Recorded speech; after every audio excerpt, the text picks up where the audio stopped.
Bonsoir et bienvenue dans l'émission Présence protestante. Oui, je viens bientôt.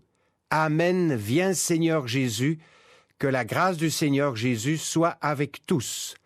Telles sont les dernières paroles de la Bible. Tout l'Évangile se termine par une promesse et une bénédiction. La promesse de la venue du Christ et dans l'attente que chacun, chacune vive de sa grâce. Cette attente et la réalisation de cette promesse du retour du Christ a fait couler beaucoup d'encre au sein de la spiritualité chrétienne et même au-delà. Il y a multiples interprétations, positions théologiques. Aujourd'hui, le pasteur Charles Kenfack a choisi ce thème pour sa méditation. Nous l'écouterons après quelques notes de musique.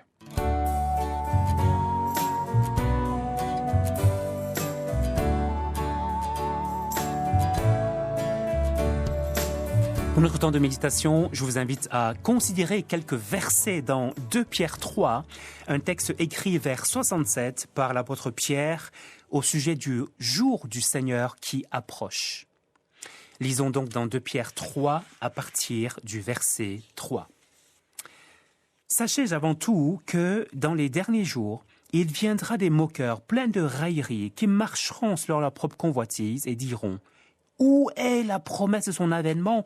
Car depuis que les pères sont morts, tout demeure comme depuis le commencement de la création. » En effet, ils oublient volontairement qu'il y eut autrefois des cieux et une terre qui, du milieu de l'eau et formée par l'eau, surgit à la parole de Dieu et que, par les mêmes causes, le monde d'alors périt submergé par l'eau. Par la même parole, les cieux et la terre actuelle sont gardés en réserve pour le feu en vue du jour du jugement et de la perdition des impies.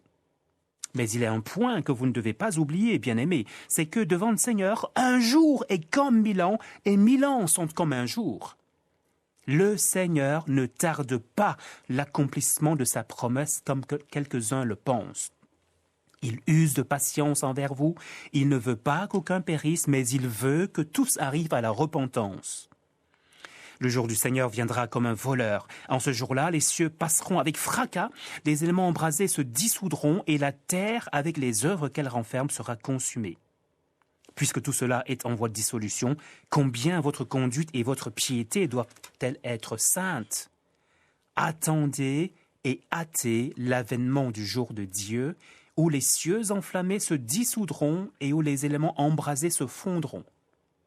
Nous attendons, selon sa promesse, de nouveaux cieux et une nouvelle terre où la justice habitera. Sur la base des versets 3, 9 et 11, j'aimerais nous inviter à réfléchir à 3 questions. Jésus revient-il vraiment? Si oui, pourquoi tarde-t-il? Et 3e question, qu'avons-nous à faire en attendant? D'abord, Jésus revient-il vraiment? Posée ainsi, cette question sous-entend qu'il y a des sceptiques, des personnes comme on en voit parfois autour de nous à la fac, au travail, qui s'interrogent au sujet du retour de Jésus. Les sceptiques de notre texte vont jusqu'à dire « Où est la promesse de son avènement? Rien ne vient et pareillement rien ne viendra. » Il est vrai que le Nouveau Testament nous promet en divers lieux que Jésus reviendra brusquement. Et l'apôtre Pierre reprend cette idée au verset 10 en affirmant que le jour du Seigneur viendra comme un voleur, c'est-à-dire de manière soudaine. On voit au verset 3 que les intentions des moqueurs ne sont pas pures. Ils veulent vivre leur vie comme ils l'entendent, en oubliant volontairement qu'un jour, ils devront rendre compte à Dieu. Cependant, on ne peut pas éviter ce fait. Pierre écrit vers 67 après Jésus, c'est-à-dire au 1er siècle. Et quasi 2000 ans plus tard, Jésus n'est toujours pas revenu. Le Nouveau Testament et les apôtres se seraient-ils trompés? Bien sûr que non. Aux sceptiques modernes, il faut d'abord dire cette évidence. Si la fin était déjà proche en 67, elle l'est davantage aujourd'hui. Nous sommes plus de 1900 ans plus près du jour du Seigneur qu'au 1er siècle. C'est logique. Deuxièmement, et justement, puisqu'on parle de 1900 ans, comme le dit Pierre au verset 8, il est un point que nous ne devons pas oublier, c'est que devant le Seigneur, un jour est comme 1000 ans et 1000 ans sont comme un jour. Or, cela ne veut pas dire pour autant que pour Dieu, un jour est égal 1000 ans. Non, il est dit comme 1000 ans, ce qui est une manière de dire que Dieu maîtrise l'histoire présente, passée et future. Voilà qui est bon de rappeler en ce temps de panique sanitaire due au coronavirus. Dieu maîtrise toutes choses et on peut absolument lui faire confiance. Dieu permet sans doute des calamités comme ce que nous vivons pour faire éprouver aux hommes leur fragilité.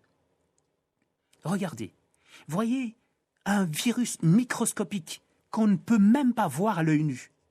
Et pourtant, il ébranle toute la terre.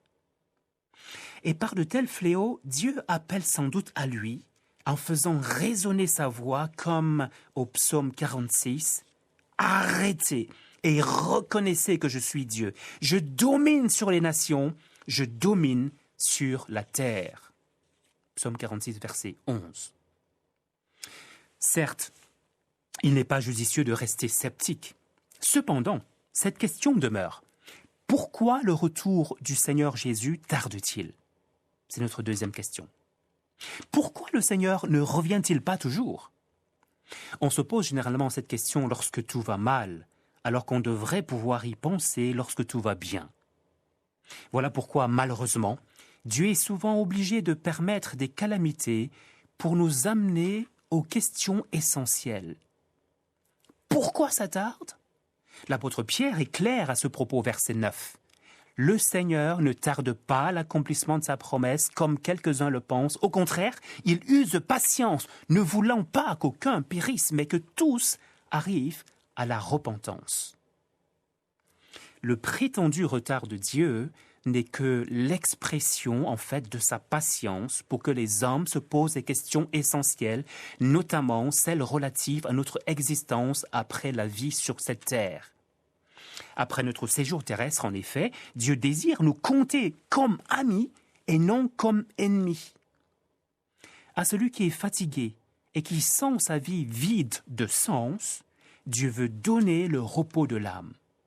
Et ma question pour vous, chers auditeurs, est: avez-vous le repos de l'âme? Êtes-vous en ordre avec ce Seigneur Jésus qui va bientôt revenir? En Matthieu 11, au verset 28, en effet, Jésus nous dit encore aujourd'hui: « Venez à moi, vous tous qui êtes fatigués et chargés, et je vous donnerai du repos pour vos âmes. » Voilà le vrai but de la patience de Dieu. Si Jésus tarde, ce n'est pas forcément pour que le vaccin contre le coronavirus soit trouvé. Ça, c'est important. Mais si Dieu tarde, ce n'est pas non plus en fait pour que des progrès technologiques puissent avoir lieu, comme par exemple le Boeing dernier cri à 0 émission de CO2 qui doit être peut-être construit. Ça aussi, c'est important. Mais si Dieu tarde, explique Pierre, c'est à cause de la patience de Dieu qui ordonne aujourd'hui encore à tout homme de se détourner radicalement de sa mauvaise vie en venant à Jésus pour échapper au jugement de Dieu et être sauvé de ce monde qui va être détruit. Que devons-nous faire alors? C'est notre troisième et dernier point. Comme on l'a vu, Dieu ne veut pas que nous périssions, mais que nous repentions, c'est-à-dire que nous changions de manière de vivre en demandant pardon à Jésus pour nos fautes, afin d'avoir la vie éternelle dès aujourd'hui. Et deuxièmement, Dieu nous invite à avoir une conduite sainte. Dieu veut nous voir sobres, occupés aux choses utiles, en attendant ces nouveaux cieux et cette nouvelle terre où la justice habitera, selon le verset 13 de 2 Pierre 3. En effet, c'est aussi là sa promesse, ce monde, avec tout ce qu'il renferme, sera détruit. À la place, Dieu prépare un nouveau ciel et une nouvelle terre où il n'y aura plus ni douleur, ni coronavirus, ni pleurs, ni rien de désagréable. Donc à la place, Dieu prépare un nouveau ciel et une nouvelle terre où il n'y aura plus ni douleur, ni coronavirus, ni pleurs, ni rien de désagréable. Cependant, pour y avoir part, il faut se détourner de sa vie sans Dieu et se soumettre à Jésus qui revient. Qu'il nous bénisse et qu'il nous garde. Aussi du coronavirus. Trompette sonne sur notre pays, rassemblez-vous, mes enfants. La trompette sonne sur notre pays, rassemblez-vous, pour prier ensemble, pour chercher ma face.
Vous pouvez réentendre la réflexion du pasteur Charles Kenfack sur Ovio et aussi sur notre site www.aprt.be.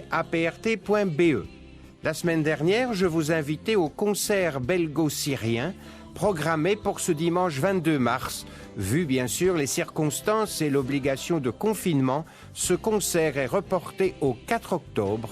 Nous vous le rappellerons en temps utile.